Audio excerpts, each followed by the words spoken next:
តោះសួស្តីបងបងបាទថ្ងៃនេះគឺមកបង្ហាញជាមួយនឹង City Car ជូនបងបងបាទជាប្រភេទឡាន City Car កំពូលសំចៃដោយសារថា BYD Seagull នេះគឺជាប្រភេទឡានអគ្គិសនីសុទ្ធបាទហើយបងប្អូនសាក់មកពេញអាចជិះបានដល់300គីឡូអញ្ចឹងឡាននេះគឺមុខផ្នែកខាងមុខបាទស្អាតមែនទែនភ្នែកមើលទៅការបងប្អូនបាទគុជមកក្របសងខាងមើលទៅអំណាចតែម្ដងបាទជាងបងប្អូនខ្ញុំថ្ងៃនេះខ្ញុំបង្ហាញមកជុំក្នុងក្រៅជូនបងប្អូនមើលជាមួយនឹង Seagull ហើយ Seagull នេះបច្ចុប្បន្នយើងមាន promotion ទៀតបងប្អូនសេះមែនតើបាទ Global version យើងមាន NSC card per app បានណាបងប្អូនអរគ្នាបាទតោះបាទអូក្នុងពណ៌ខាងក្នុងនេះសម្រាប់បងប្អូនស្រីៗមើលមកតាក់ភ្នែកបណ្ដោយបាទ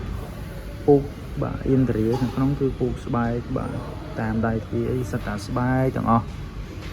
និយាយទៅមកឡានខ្ញុំឆ្លាញ់ Seagull interior ពណ៌ស្អាតជាងគេបងប្អូនបាទ Seagull នេះពណ៌ស្អាតមែនទេ design មក color មកតាក់ភ្នែកតែម្ដងបាទចឹងខាងក្នុងនេះយើងមាន wireless charge ហើយយើងប្រើ CarPlay Android Auto YouTube អីបានណាបាទជា global version ចឹងយើងប្រើបានបងប្អូនអរគ្នាហើយសំខាន់គឺថាប្រើ app BYD បានទៀតអូអែមែនតើទំហំឡាននេះទូតែរូបរាងប៉ុន្តែបើនិយាយពី space ខាងក្នុងវិញហ៊ានធានាថាអង្គុយអត់ទៅជើងទេបងប្អូនអរគ្នាបាទ space តលាយបាទដាក់អីវ៉ាន់ដឹកកូនតារៀននេះគឺពេញសាច់ហ្មង Seagull នេះគឺអែមធានាថាអែមខ្លាំងមែនតើរូបរាងក៏ខ្ជូតបាទទូចសម្រាប់បងប្អូនស្រីៗជិះក្នុងក្រុងស្រួលមែនតើបាទហើយឡានអគ្គិសនីបងប្អូនដឹងនេះសាកថ្មចាយតិចមែនតើ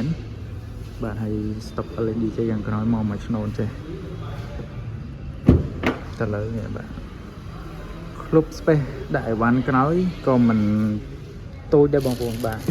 អញ្ចឹងមកល្មមបងមានសម្ភារៈមកល្មមអាចដាក់បានខ្ញុំថតចោល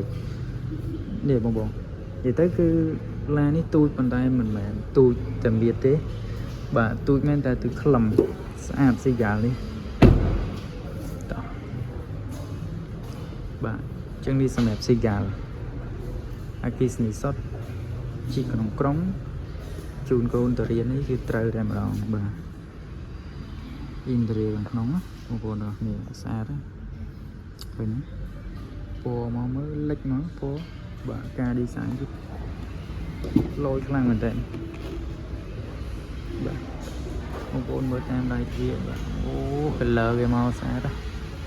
ពុកខ្ញុំស្រឡាញ់នៅខាងក្នុងតម្លៃបច្ចុប្បន្នតែ $15,999 តម្លៃពិសេសមែនទែនបាទនៅខាងក្នុងពុកស្បែកទុនល្មើយទៅមកនេះបងប្អូននេះ interior បាទ smart key 2គ្រាប់ជាមួយនឹង NFC card មួយទៀត wireless charge